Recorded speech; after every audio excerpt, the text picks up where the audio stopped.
अस्सलाम वालेकुम जी कबू साहेब की हाल है। जी वालेकुम सलाम वरहमतुल्लाहि वबरकातुहू। कबू साहब की खा रहे हो? अल्लाह ही जाने मैं की खा रहा। क्यों जी? बस ਇਹਦੀ समझ नहीं आ रही की है।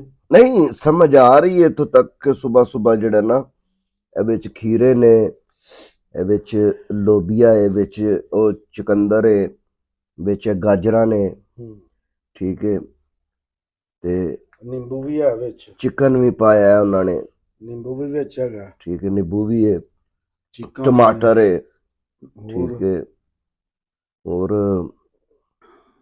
और अल्लाह का दिता सारा कुछ है। नहीं ये मिला के ਤੁਹਾਨੂੰ मुझे खा के की लग रहा है कि की होना चाहिए है, ये कादे लिए है? मेरे सामने तुसी सुबह सुबह खादा है ਤੇ ਤੁਹਾਡਾ ਪੈਰ ਜ਼ਮੀਨ ਤੇ ਕੋਈ ਨਹੀਂ ਲੱਗਣ ਡਿਆ। मैं तो डाइट कर रहा ना, नाल मैं जा रहा जिम शिम इस्तेमाल कर रहा, ਉਹਦੀ ਵਜ੍ਹਾ ਤੋਂ ਮੈਂ ਤੇ ਖਾ ਰਿਹਾ ਨਾ। ਅੱਛਾ, ਹਾਂਜੀ ਜਿਮ ਜਿਮ ਸਵੇਰੇ ਕਿੰਨੇ ਵਜੇ ਜਾਂਦੇ ਹੋ ਜੀ? ਮੈਂ ਸਵੇਰ 6 ਵਜੇ ਚਲਾ ਜਾਂਦਾ। ਅੱਛਾ 6 ਤੋਂ 8 ਜਿਮ ਕਰੀ ਦੀ। ਅੱਛਾ, ਤੇ ਨਹੀਂ ਇਹ ਆਰਡਰ ਤੁਸੀਂ ਕੀਤਾ ਸੀ ਜਨਾਬ? ਜੀ ਜੀ, ਕਿਉਂ? ਮੈਂ ਰੋਜ਼ਾਨਾ ਪਿਛਲੇ 10 ਸਾਲ ਤੋਂ ਜਿਮ ਦਾ ਵੀ ਨਹੀਂ ਨਾਗਾ ਕੀਤਾ ਤੇ ਇਹਦਾ ਵੀ ਨਹੀਂ। ਇਹ ਤੁਹਾਨੂੰ ਫਸਟ ਟਾਈਮ ਕਿੰਨੇ ਖਵਾਈ ਸੀ? ਮੇਰੇ ਉਸਤਾਦ ਸਨ ਜੀ ਜਿਮ ਦੇ। ਕਿਹੜੇ ਸਨ ਜੀ ਉਸਤਾਦ ਤੁਹਾਡੇ? ਗੋਗਾ ਭਵਾਨ ਗੋਗਾ ਪਹਿਲਵਾਨ। ਗੋਗਾ ਪਹਿਲਵਾਨ ਇਹ ਗੁਜਰਾਲ ਦੇ ਹੋਏ ਨੇ? ਹਾਂਜੀ ਹਾਂਜੀ। ਅੱਛਾ ਅੱਛਾ, ਤੁਹਾਨੂੰ ਨਹੀਂ ਪਤਾ?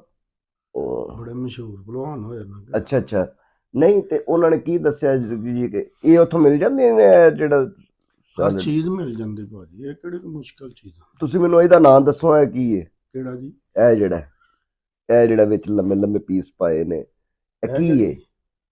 ਇਹ ਤੁਸੀਂ ਪਹਿਲੇ ਨਹੀਂ ਕਦੀ ਖਾਧਾ ਜੀ? ਸਰ ਮੈਂ ਹੁਣ ਵੀ ਨਹੀਂ ਖਾਣਾ। ਨਹੀਂ ਖਾਧਾ ਨਹੀਂ ਕਦੀ ਤੁਸੀਂ? ਨਹੀਂ ਪਹਿਲਾਂ ਦੇ ਤੇ ਗੱਲ ਬਾਅਦ ਚ ਕਰਾਂਗੇ ਨਾ, ਮੈਂ ਤੇ ਹੁਣ ਵੀ ਨਹੀਂ ਖਾ ਰਿਹਾ। ਵੇਖੋ ਨਾ ਚਿਕਨ ਦੇ ਪੀਸ ਤੇ ਮੈਂ ਸਾਈਡ ਤੇ ਕਰ ਰਿਹਾ। ਇਹ ਭਾਜੀ ਦੁੱਧ ਫੁੱਟ ਜਾਂਦਾ ਹੈ, ਫਟਾ ਕੇ ਤੇ ਉਹਦਾ ਬਣਾਉਂਦੇ ਉਹ ਜਿਹੜੀ ਉਹ ਪਨੀਰ ਹੁੰਦੀ ਹੈ? ਪਨੀਰ। ਅੱਛਾ ਅੱਛਾ, ਤੇ ਇਹ ਤਾਂ ਮੈਂ ਸਾਰੀ ਜ਼ਿੰਦਗੀ ਨੇ ਜੇ ਖਾਧੀ। ਪਤਾ ਕੀ ਦੁੱਧ ਹੁੰਦਾ, ਕੋਈ ਬੁਰੀ ਚੀਜ਼ ਨਹੀਂ ਹੁੰਦੀ। ਉਹ ਹੁੰਦਾ ਤੇ ਦੁੱਧ ਹੀ ਹੈ ਜੀ। ਦੁੱਧ ਨੂੰ ਫਟਾਉਣ ਦੀ ਕੀ ਲੋੜ ਹੈ ਭਾਜੀ ਪਤਾ ਇੱਕ ਸਿੱਧਾ ਸਿੱਧਾ ਦੁੱਧ ਹੈ, ਉਹ ਤੁਸੀਂ ਗਲਾਸ 'ਚ ਪਾ ਕੇ ਨਹੀਂ ਪੀ ਸਕਦੇ। ਹਾਂਜੀ। ਤੇ ਉਹਨੂੰ ਫਟਾਉਣ ਦੀ, ਉਹਨੂੰ ਜਾਗ ਹੈ ਗੱਲ ਕਰਨ ਵਾਲੀ ਯਾਰ। ਅੱਲਾ ਦੇ ਬੰਦੇ ਹੋ, ਪਨੀਰ ਬਣਾਉਂਦੇ ਨੇ, ਪਨੀਰ ਪਕਾਇਆ ਜਾਂਦਾ, ਖਾਂਦੇ ਨੇ। ਅੱਛਾ ਜੀ। ਫਿਰ ਇਹ ਜਿੰਨਾ ਵੀ ਥੱਲੇ ਜਿੰਨਾ ਵੀ ਤੁਸੀਂ ਖਾ ਰਹੇ ਹੋ ਜੋ ਕੁਛ ਵੀ, ਇਹ ਸਾਰੀਆਂ ਵਿੱਚ ਸਬਜ਼ੀਆਂ ਨੇ, ਵਿੱਚ ਫਿਰ ਮੂਲੀ ਕੱਟੀ ਹੈ, ਵਿੱਚ ਗਾਜਰ ਕੱਟੀ ਹੈ, ਵਿੱਚ ਖੀਰਾ ਕੱਟਿਆ, ਟਮਾਟਰ ਨੇ, ਲੋਬੀਆ। ਹਾਂਜੀ, ਇਹ ਫਾਈਟ ਵਾਸਤੇ ਬਹੁਤ ਅੱਛੀ ਚੀਜ਼ ਹੈ। ਮਸਲਨ ਮੈਨੂੰ ਤੁਸੀਂ ਕਿਤੇ ਲੜਵਾਣਾ ਹੈ?